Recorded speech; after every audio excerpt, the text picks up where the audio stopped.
Everyone, this is Christopher of the Time Shifters Podcast. I just got back from Denver Starfest, and I have a panel that I recorded there. The subject of this one is From the Printed Page to the Flickering Screen, talking about adaptations, taking books and short stories and turning them into all the movies and television shows or mini-series that we enjoy. We had a really great discussion, and I hope you enjoy listening to it. Fair warning, the audio quality isn't as great as I would like. It was recorded at a convention in a large room. There will be some little highs and lows throughout the recording. I hope you all enjoy it as much as I did at the time. All right, welcome to the Denver Starfest 2013 From the Printed Page to the Flickering Screen panel. My name is Christopher. I'm with the Time Shifters Podcast and part of the Jonja.net family of podcasts, all two of them.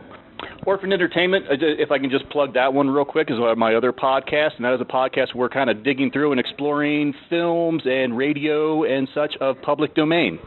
There's a lot of really neat stuff that have fallen just because of age or because people just didn't care about it, are now free and for everyone to read and listen and watch. So we like to kind of pick one out once a month and start reviewing those.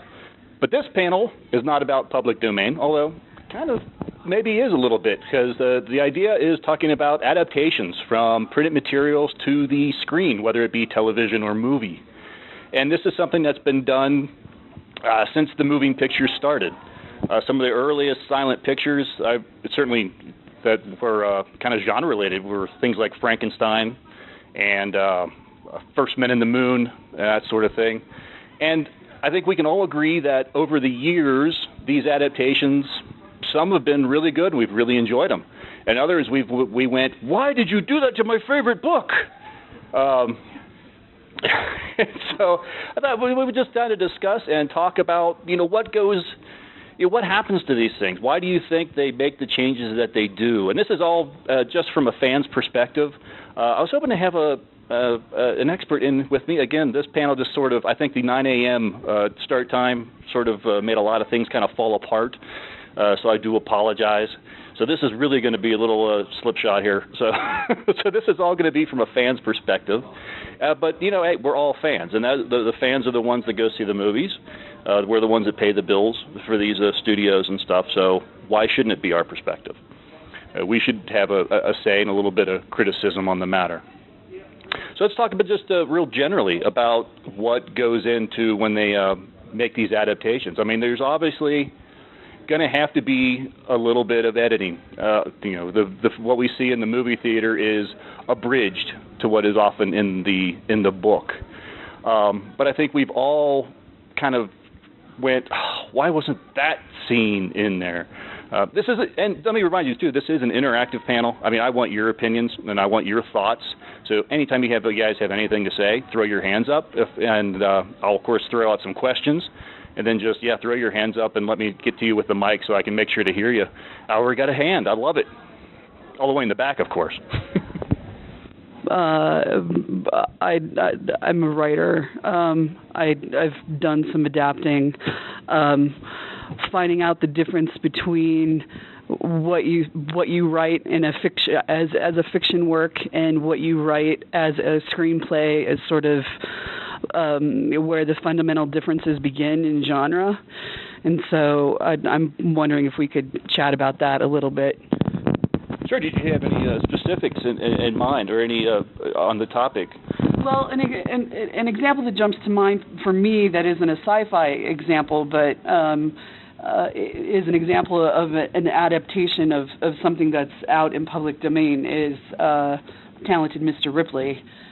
I felt like that was an excellent adaptation of the novel because the themes of the novel came through in the film, but I also feel like the film stood on its own because it used factors in film like cinematography, costuming, to evoke some of those senses that you get when you read the written page but can come at you sort of instantaneously through film.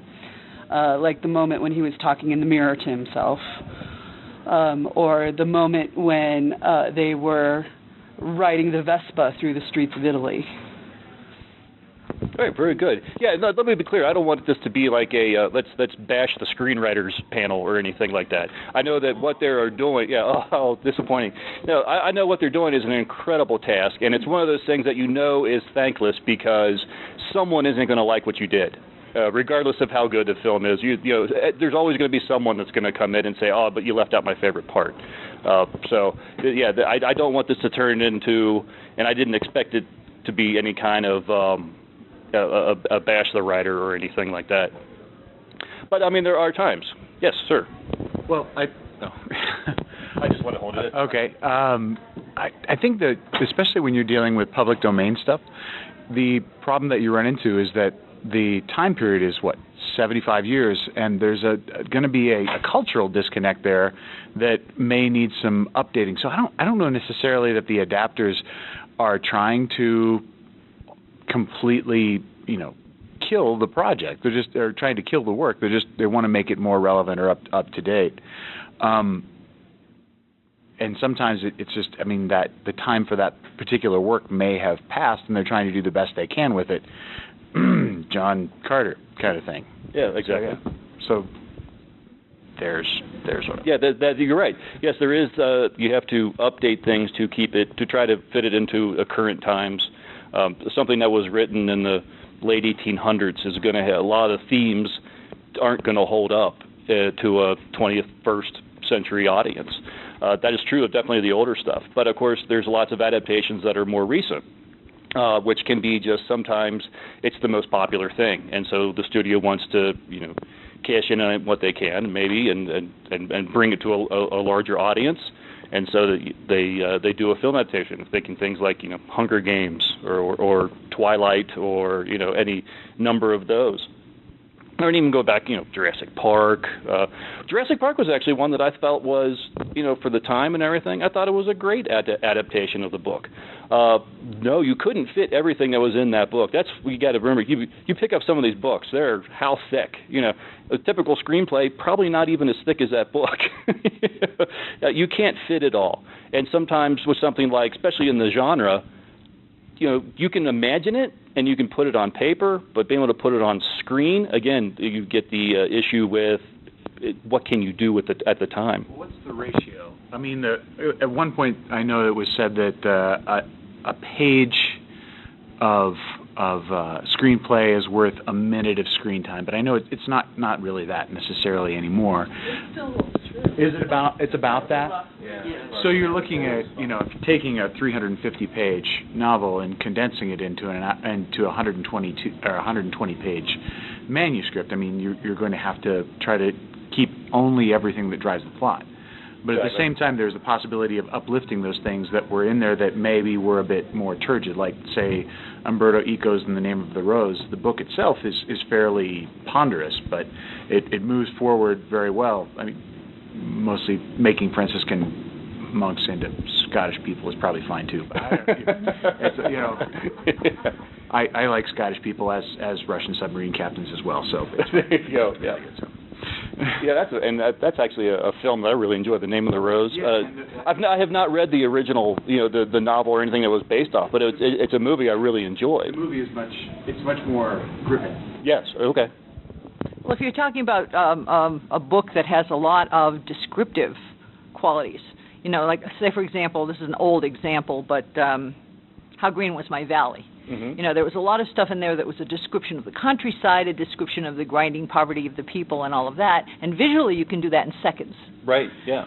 So there's a playback there. But if it's something that's really dialogue intensive and you're getting at little things and you're all sitting in one room and there's nothing you can do with that, then that's going to be a lot harder. It's your David Mamet, maybe. You can do that, yeah.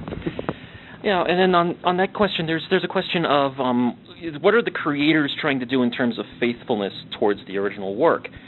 Sometimes you have a very loose adaptation, and sometimes you have a drive to go for a very strict adaptation. A Lord of the Rings is obviously one of the big examples, but here's another one. Has anybody seen Atlas Shrugged? Yeah. Mm-hmm. Wow. Okay. 2 people. That's kind of scary. I'm sure it's on the list. I apologize.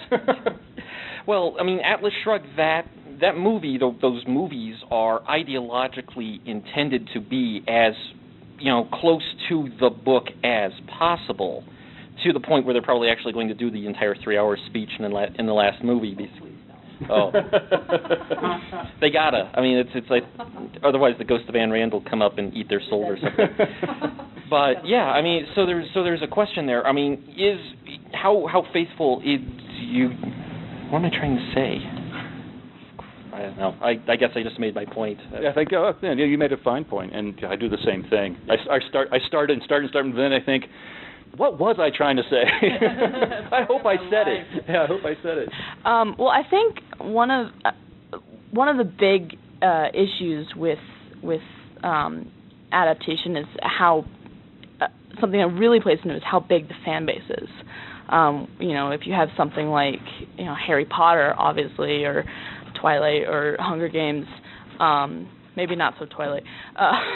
You have especially Harry Potter and Hunger Games. There's so many little things in those books that to one person might not seem so important, but like to another Harry Potter fan or Hunger Games fan is one of their favorite parts. Like Spew from Harry Potter wasn't in the movies, and people got so upset about it. Or Hermione's dress was not periwinkle, and everyone got so upset about it.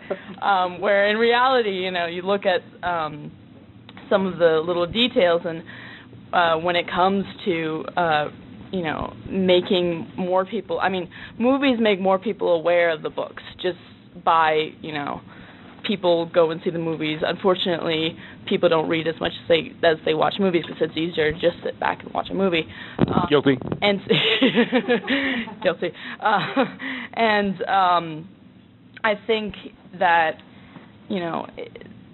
movies do a great job of making people aware of these amazing stories, and so I think what sometimes fans forget is that the important thing is to have people fall in love with the book as much as you have. They'll see the movie and they'll go and they'll read the book, or even if they don't read the book, they see this amazing story, and sometimes maybe they'll miss a few things, but the story's still there and it's still just as important.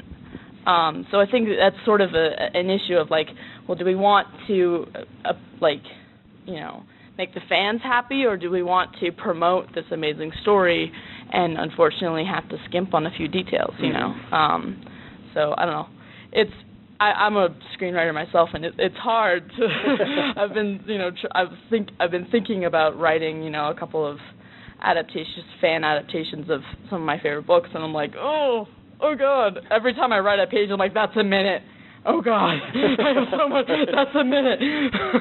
my 5-hour screenplay. So where do you land on the continuum when it comes to, because if you look at like Chris Columbus in the first book of Harry Potter, he was religious in terms of how he was trying to be so very faithful, and you contrast that with Alphonse Cuarón in the third movie, which was so much more trying to make more of an artistic statement.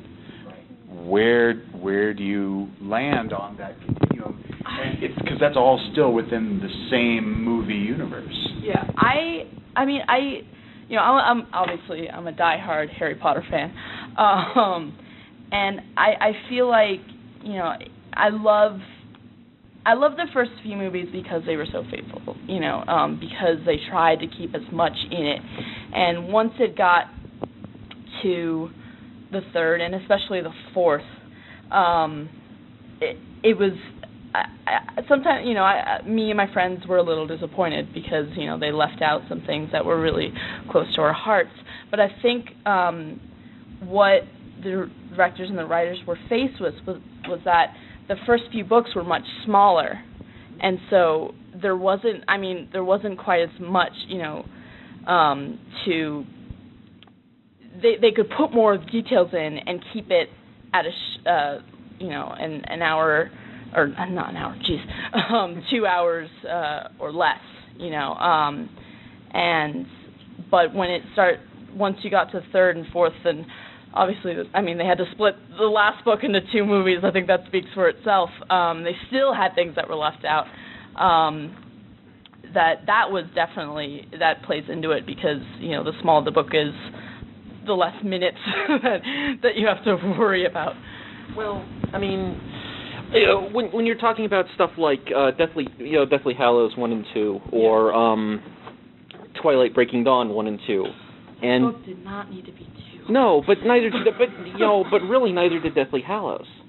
I mean, you could, if you were willing to, you know, to take the bullet, you could have condensed Deathly Hallows into one movie. There was one movie's worth of plot there.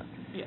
Why they didn't was, well, first of all, it was a financial decision because people go to see Harry Potter movies, and they are ridiculously profitable. Therefore, you know, the more profitable, the more Harry Potter movies, the better. But at the same time, they're trying to please the fans because they know the fans want to see everything in the last book because that's where everything comes together. And it's the last one. Yeah, exactly. So having one more to just sort of weed Until us the prequel. off. Yeah. Yep. The inevitable prequel. Do I see some hands raised down here? Any comments? I was just going to bring up the size of the source material you were talking about there. I mean, the first book is, 200 pages and big print, and then the third book was more like 900. I mean, so right there, and then the last book, nearly 1,000, or whatever it was. I mean, the size, it's huge change. Yes, that's true. Maybe that's a little bit something that happens, especially with these, where they do the adaptations of series, like something like Harry Potter's or Lord of the Rings, where a lot of times it starts out, like I'm sure when she started out Harry Potter, oh great, here's this little cute little book, and here's another little book, you know, and then suddenly this huge fandom group about it, it's like, oh, well, I need to give these audiences more, and so by the end you have these giant books, and then someone comes in, oh, we want to make a movie. I'm like, yeah, good luck with that, yeah. I also wonder if you're saying how early on they were trying so hard to be as faithful as they could to it, and then by the end they started waving their hand a little bit more and got a little more fuzzy on the details. Do you think there's any factors in there about the fandom was incredibly hot when it started, and I'm not saying the fandom dipped a lot, but the fact the fandom probably started dipping a little by the time you finally get to those final movies. Do you think, well, we've got less fans to please? Do you think that ever comes into play? I'll have to ask the Harry Potter fan down here real quick. I don't know. I don't think that comes into play a lot just because, you know, I think that especially, I mean, with Harry Potter especially, I don't know about, you know, Hunger Games is obviously not over yet. Thank God.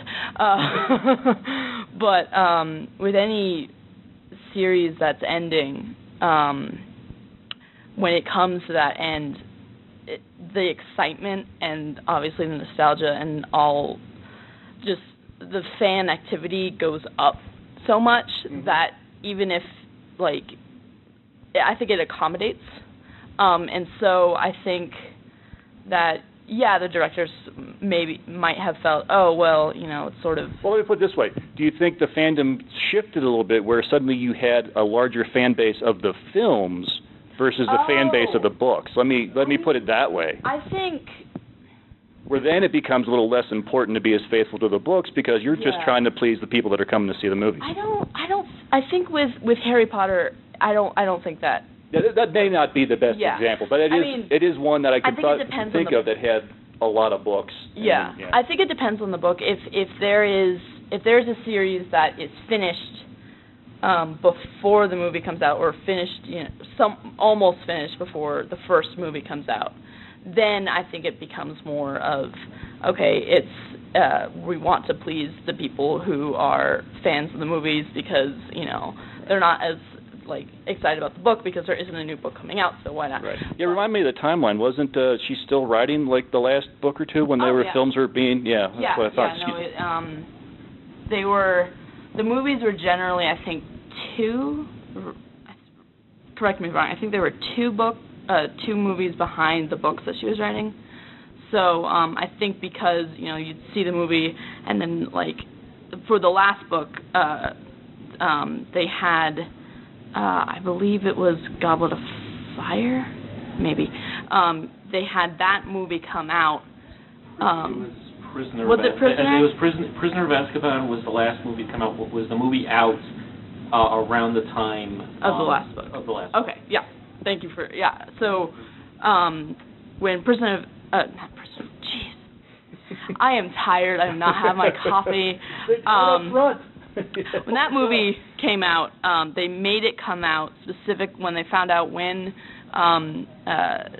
the last Harry Potter book was going to come out, and that whole fiasco happened. I was just reading Harry history, and she was talking about this, that they sort of pushed up the premiere to come out, I think, like a month before the last book did. Oh, wow. Okay. And so there's definitely a conversation there. And I think that when it comes to longer books, as long as there are still books coming out, then I think you've got half and half there, where there's the movie fans and there's the Harry Potter, book fans. And those mesh a lot. People will like, oh, I saw the movie. This was amazing. I should go read the other books. I should stay ahead of the fandom. Or I should get a sneak peek of what the movies are going to be. So. You can also eclipse the source material too as a screenwriter. If you, a prime example would be like Dexter. Yeah. Dexter went in. I mean, you read the books of Dexter, and this guy's sort of semi-incompetent. And then you look at the way that Michael C. Hall is playing it, and the way that it's written. It's so different, and some of the characters died that survived in both realms. I think the same way with True Blood too, where the screen actually outstrips and there is that possibility, but then you also take that risk that you're going to alienate the original fan base when you go to do that. But if you can elevate it, isn't that your kind of duty as a writer, to sort of elevate the material to a point where it even makes it better? Yeah, exactly. I honestly come to mind The Walking Dead too. I mean, we're just talking the graphic novels versus the television show are two completely different universes. Well, the fan base with Harry Potter is a little bit different, because you can grow a new fan base as you go, because the people that were 5 years old when the first one came out, aren't going to grok the movie, but, 3 or 4 years later, when it's still a big thing, they're going to start at the beginning, and they're going to follow it along, and then the one that was 4 years old is going to catch up, and, so it's not the same as having an adult audience, having the same, universe around. The adults might kind of spin out sooner and give up on it, whereas the kids are still coming in, because that's such an attractive thing for the kids. Yeah, good point. Yeah, I'll admit, I said, guilty. I watch a lot more movies than I do read books, unfortunately. A lot of a time crunch and everything. But there has been several movies that did draw me to the books, so I have gone the other way. Exactly. That actually brings up my point, is, the books and movies are completely different subject matters, and you're going to have different fans for each. For me, in my past experience, what actually draws me into wanting to go read the book is how well they adapted the movies. Take Dune, for example. The movie, David Lynch version, while missing tons of the book, had the great tone to make me excited to actually go read this giant book as a child. Instead of, I would never pick it up. The BBC version, while true to a lot of the details, they added a lot of embellishments. The acting wasn't good, costuming wasn't good, and you're like, I don't want to read that book. Whereas Lord of the Rings trilogy was the same thing. I tried the books as a kid, hated them, couldn't get very past them, then watched the movies, thought they were fantastic, went back and finally read the books. And John Carter was the same thing.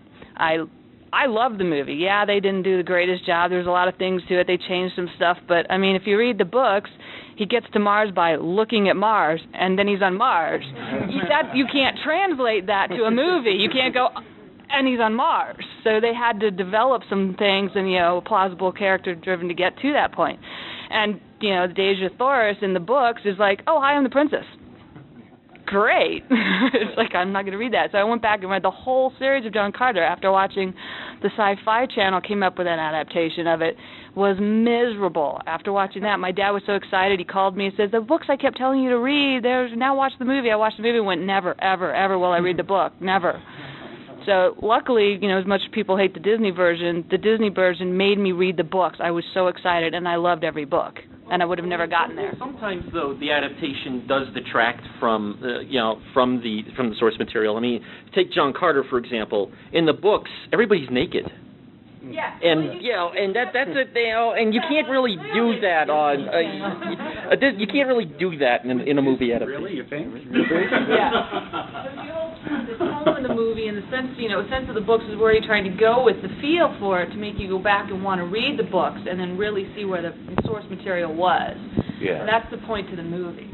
It's good John Carter is great as far as setting the groundworks and the structure for being a fan, and like what Tarzan is also wonderful. But I think the only problem with John Carter, it's again because it's not, I think now it's a public domain work, isn't it? The original John Carter, yes. Yeah, and it's just the problem is that there have been so many riffs and changes to that genre that the superhero has gone so much farther to take it back, and it's like, oh yeah, he's amazing, he jumps. He does, and nope, he just jumps. Yeah. Oh, that could be good 20 minutes. Yeah, my big, John Carter has a lot of problems, or it had a lot of problems in its production, but almost none of them are actually applicable to the adaptation of the work. The original, and to know where it came from is so valuable. It's just that everything seemed to have moved forward from that point. And it's kind of like it's hard to go back and for the film audience to go back and see the value of that character. That's a rough one. I think things like Harry Potter, Lord of the Rings. I think maybe Lord of the Rings that might be a little fuzzy, but definitely like things like Harry Potter and Twilights or whatever. That's a little easier to take for the audience. Going all the way back 200 years to John Carter, another story. You brought up one thing that really bugs me about film adaptations is they need to trust the audience better. You were talking about you can't just get him to Mars by him looking at Mars. I say, why not? Why not take that who knows how he got here? Trust the audience to just sort of go along with the ride. No, you didn't have to have the, Sauron actually come out and go do a sword battle with Aragorn. I'm glad Peter Jackson did ditch that idea. But, did he need to add in the Nazgul shattering Gandalf staff? I mean, come on, that was a total violation in the third movie there. Let me get a point back here. One of the things with John Carter was that so many of the elements of the book had already been done in myriad of other movies over the years, and they thought it was a rehash, not realizing that all those elements had originally come from John Carter. Yeah, I was just going to bring that up. That was my biggest gripe of almost all the criticisms that I read of John Carter. Like, oh, it's just a copycat of Superman and Star Wars. I'm like, did you actually ever look at the date that this thing was written? Come on. Biggest gripe I had on that. I loved that movie. I saw the movie in the theater. I was so thrilled I saw it in the theater. I thought it was a brilliant movie. I couldn't say more good things about it than I did. Everyone I went and saw it with loved it. People I talked to, I loved it. For some reason, all the papers and the critics hated it. I'm like, what movie did you see? Did they get some special screening of the Sci-Fi Channel one, and that no one told them? And that's actually that was an adaptation that I thought was fine. I think what they changed, I was okay with. I went back and read John Carter of Mars after I saw the movie because I was curious to see what they had done. And I thought it was fine. I didn't mind any of the changes or the updates. I didn't sit there and go, oh, they shouldn't have done that. I was fine with that change, with the changes they made. I was fine with the space clerics or whatever they were, with the medallions. I mean, but you're in a different strata. There are the people who are here, mm-hmm. and these are people who care about the history of science fiction and how everything is developed, and then there are those who it's like, oh, that might be one flavor. Science fiction is one flavor of something they take now and again with some other things that they like. And the people that will care about it, I mean, I think, a lot of people, I liked it. I liked it a lot. But I know my friends who have sort of a very tangential relationship with science fiction just didn't appreciate it because it was more for that core base, I think, mm-hmm. to know where it came from. It's like, Eddie Rice, awesome. That's the master. It's where it all began. It's like, H.G. Wells, yes, that's perfect. But for them, it's like, oh, that's old. Mm-hmm. And it's like, that's not where we're at. And so, Yeah, one adaptation I remember really well. You want to call it a readaptation or a remake? Was the Tom Cruise War of the Worlds? Yes. Didn't care for. I mean, I will go back and watch the George Powell. Is that right? Yeah, got the one? That one? Okay. I'll go back and watch the George Powell version over and over and over again, even though it is probably further removed from the source material than the Tom Cruise version. I didn't like the Tom Cruise version. How about Keanu's version of The Daily? The movie that shall not be named. And there it is. Yeah. Well, this is probably a little bit off topic, but when we finish with this one, I want to talk about this one, and it has to do with the comment about that's the old stuff. I am one of those people who was a big fan of Dickens and various other folks, and you really had to work to read, you know. But I want to talk about a little bit about the graphic novels, because I have a problem with graphic novels. We can go ahead. Did anyone have any other points they wanted to make on the subject of the John Carter's or the movie that shall not be named? Well, I think the John Carter is a good example of the lean way of adapting it and where you're adapting it to on the film. I mean, the TV series versus the movie.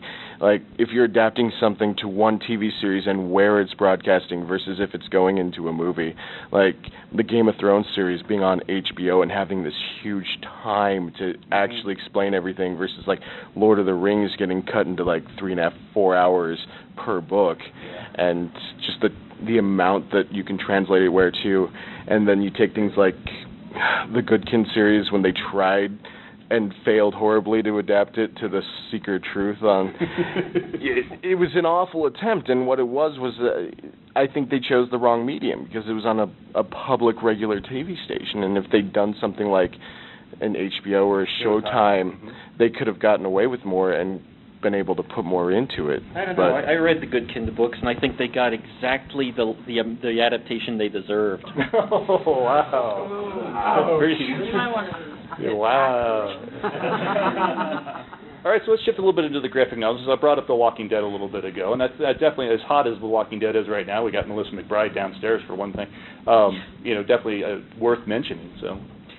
Well, to me, there's sort of a cheat. I mean, in some sense, you have two problems. The first problem is I'm actually a painter by profession, so I started out doing all the visual stuff. And there's something that grinds me about having, this is how it looks. I mean, a movie does the same thing, but a graphic novel is more, it's more strident, it's more black and white, it kind of hardens your mind into it, and your imagination goes away. So it's that, and plus you lose all the text and you lose all the descriptions, and the graphic is not usually enough to fill the gap. Mm-hmm. What? Have you ever seen Kurt Busiek's Conan series that he did the graphic novels of? I think it was Kurt Busiek. It takes Robert E. Howard's lines and fills in the gaps with beautiful paint and beautiful characters and whatnot, and it is a storyboarded movie that is a million times better than the Schwarzenegger version, and then honestly I thought that the Jason Momoa version actually really came closer to encapsulating what Howard was doing with the short stories. But they are these beautiful storyboards that they really take that extra step that maybe your mind isn't ready to take, or something like that, to say, oh, this is what this could have been. And I guess my problem is I started out with my idea of the predecessor of the graphic novel is those old little Star Trek books that had the little bubbles with the they had the photos and the little bubbles with the talk and. Sure. Okay. Sure. Well, I mean, that argument, the idea that a graphic novel can take a story, and because you're adding the pictures, you're eliminating that aspect of your imagination. Is that what you were saying? Well, that same argument can be said about any movie adaptation too. If you're showing the pictures, you're showing it. There's your imagination. You don't need to think about and use your imagination about what does this look like, because someone else has done it for you, and that's where. But honestly, though, I think that can help. Like I said, I've gone to some movies and then gone back to their source material to try to see where they've come from and everything. And sometimes, especially when you're dealing with some older novels or stories, I think it kind of helps to have that image in your head that you can sort of place in there, because sometimes the language or the descriptions, they might be describing something that hasn't existed in 100 years. You don't. I think sometimes it helps to have those images in your head or that characterization in your head when you go back to those to just sort of help you understand the source material. I think it's really difficult to take a movie or a book and turn it into a graphic novel. I think people who do it well should really be applauded, because it's extremely difficult, because people, especially not even just to make it good, but to get people to buy it and to want to see it, because a lot of I mean I've been guilty of this myself. I'll walk into a comic book store and I'll see like a Star Trek comic or a Doctor Who comic, and I'm like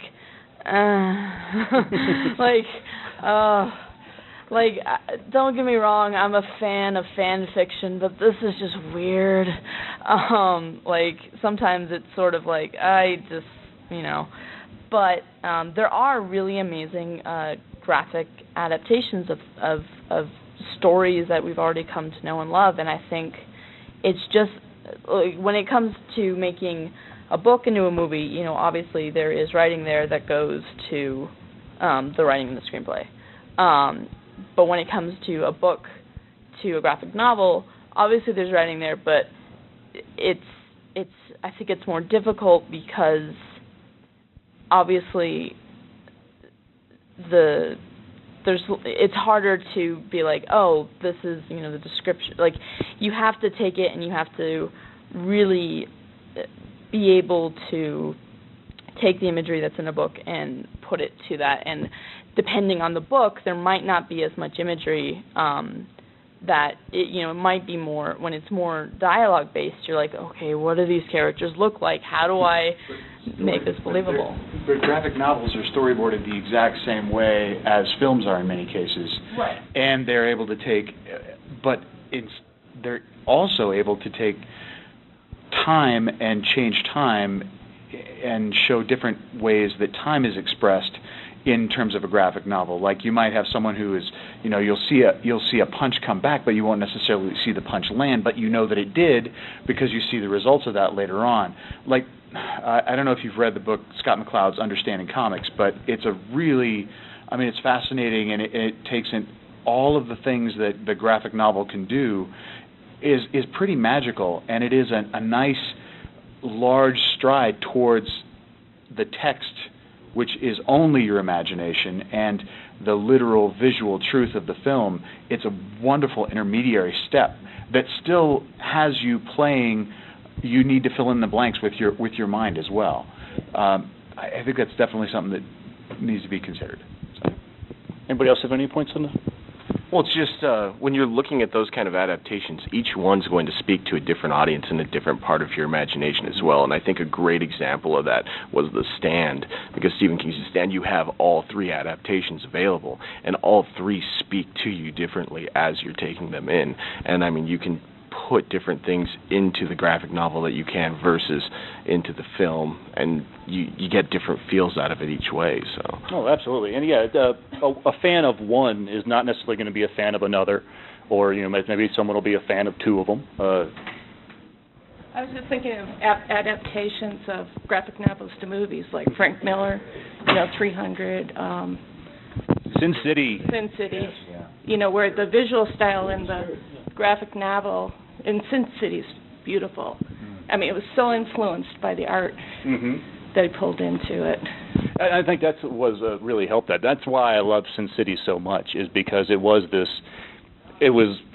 like moving pictures from the graph. It's hard to describe. Frank Miller was also given a co-director credit on that one because of the storyboarding. Yeah, no, I really loved it because it was so artistic.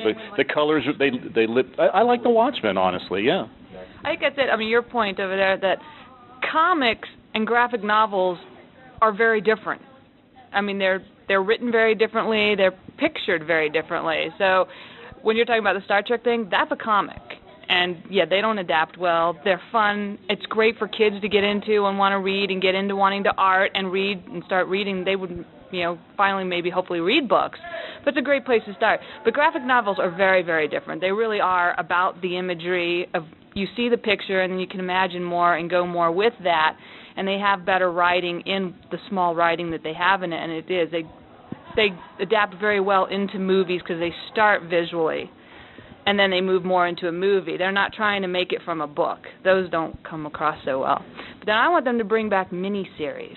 HBO and Showtime are doing a good job of some of that, but miniseries is a great way of actually putting in a book instead of your 2-hour movie. Yeah, Under the Dome is coming out. June, I think. Apparently, I heard just recently that apparently they're going to remake the Shogun miniseries. The original Shogun miniseries is just absolutely phenomenal, which, of course, makes whenever they tag on the word remake to something that makes me a little nervous. I'm trying so hard to keep an open mind on remakes because there are, reboot. Yeah, they all say reimagining. Reimagining's the new one. I think that's the one that that I use so I can sort of swallow it a little better. Let's talk a little bit about. And this is just something someone mentioned. Someone mentioned the movie that shall not be named, but the original, The Day the Earth Stood Still. I'll name that one. Now, has anybody read Farewell to the Master, of which that was based? Anybody? No. Interesting. Farewell to the Master. This was a real interesting one because there are just little bits and pieces in that short. It's a short story. It's only 2 pages. It's not that long, and there's only just when you watch the movie, you read the short story. There's just little elements within the short story that appear within the movie. And so it really falls down to that you almost wonder if it was we've got this movie and it's a lot like this, so maybe we better make sure we buy the rights. Just to make sure. There is a giant robot. There is a spaceship that lands. And really that's about it. I don't even think the robot's it's not even called Gort. He has some different name. And the end is similar, but it's a real interesting I would really recommend it. It's a short read. Like I said, it's only maybe 24 pages. It's a real short story. Farewell to the Master. Farewell to the Master. And it's public domain, so you can find it easy. And it's just, as far as I'm trying to put my words that are in my head actually out of my mouth. Sorry. It's a real neat look at how some things are adapted just based on, hey, this is a really great idea. Let's see what we can do with it and expound on it. And they did a really brilliant job with the original film. And as I understand it, the second film, not so much. So. I'm sorry, I apologize. Whoa, I'm Klaatu. What is that? How much time do we got? I know we started a few minutes late. We got about 10 minutes. Okay. Does anybody have anything else they wanted to bring up? Yeah, sure. This is kind of an outlier. How many anime fans in the audience? Oh, interesting. Yeah. Cool. Right. Well, I mean, how many of you have actually read any of the manga that some of the most popular anime are available? Right. You? Mm-hmm. I mean, that's an interesting situation because a lot of times when a manga is adapted into an anime, usually it's done midstream. It starts with the first couple dozen chapters of the manga, and then it catches up to where the creator is, but the creator is running on a weekly schedule or a monthly schedule, and they can't actually keep making content for it. And so you get wildly divergent stuff in a lot of anime. A good example, Full Metal Alchemist was a TV series, and it got to about the first third of the plot of the manga, which only just finished. This started like 15 years ago, and and they didn't have any more chapters to adapt, so they went their own direction, and it was absolutely brilliant in a way. But so I mean, there's that there's that thing in the adaptation where you've got your creator, where the creators sort of on the one adaptation sort of outstrip the creators of the main work, which I think you see in Walking Dead, because that's also an ongoing comic series. And Dexter as well. Yeah. Yep. Yeah, Walking Dead I've been so scared to read the books because I didn't want any spoilers. But then Melissa McBride was coming to Starfest. I was like, well, I'm kind of curious, what's Carol like in the book? So I started doing just a little wiki research and things like that and everything, and I'm reading about her, and I'm reading the situations that she's in, and it's like, that's not Carol. That's not the Carol I know. I was thinking, you know what? I think it's okay to go read the books because it's a whole nother universe.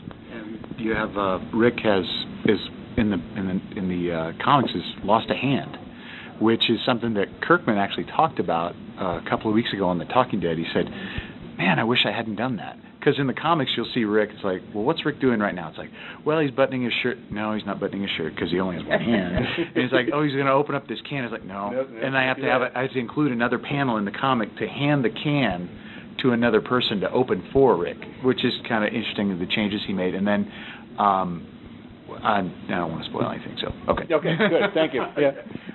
Yeah, I'm sure I'll read it and there'll be something, but I won't know it's a spoiler until I actually see it on the series. So I feel like I'm safe. Okay, one more down here.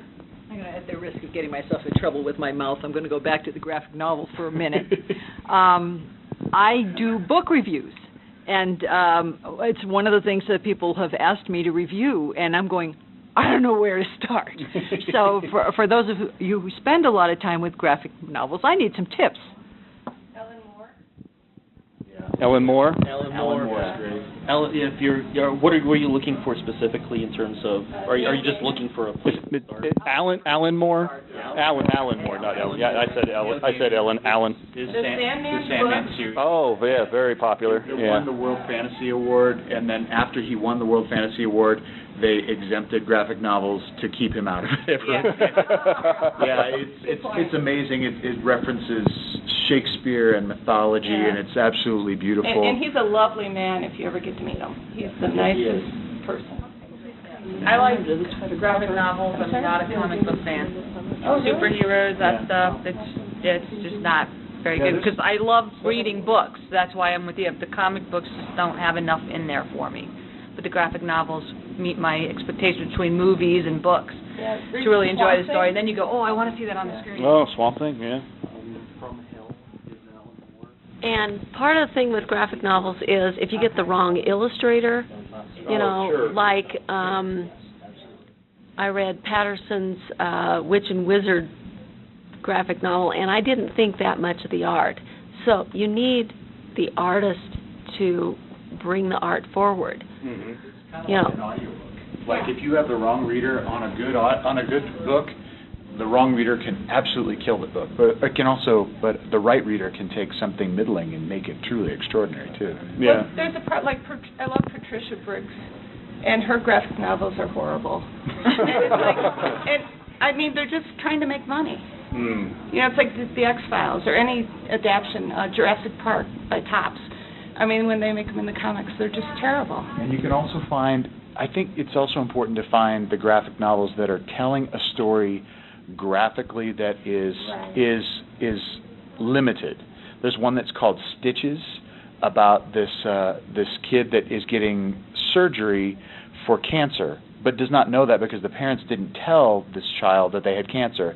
So they have these stitches, and a whole story and imagination comes out of that. There's another one about an artist who's dealing with her depression within the context of this, and it's not just guys and gals in tights, although those are awesome because I want to fly, and but you can find amazing stories that are well told within the graphic novel. Softly Falling Snow is one that I think that just came out. I think that's the name of it. But there's so many of them that are just really great and well told that aren't just what you would consider comic books. They are full-on stories that are graphically told and told well. Strangers in Paradise is, amazing. That's how we're fans. Well, I think we're running a little bit out of time, and of course we got another group coming in here shortly, and I don't know if they need to do any setup or anything like that, so we will call it quits. I want to thank you guys for a brilliant discussion. I had to talk so little, and that's what I love the best. So really, thank you very much for coming out this early. If you didn't get a cup of coffee, you want a cup of coffee, there's a whole lot still in here. Please help yourself while it's still a little warm. or else I'm going to drink it all, and you're going to find me. I'll be like the Flash. You're not going to be able to actually see me, Again, thank you very much. Check out the Time Shifters podcast and jonja.net. We really appreciate it. Thank you. That was from the printed page of the Flickering Screen, recorded at Denver Starfest 2013. It's a really great time, and if you're anywhere near the Denver area, I would definitely try to check it out next spring.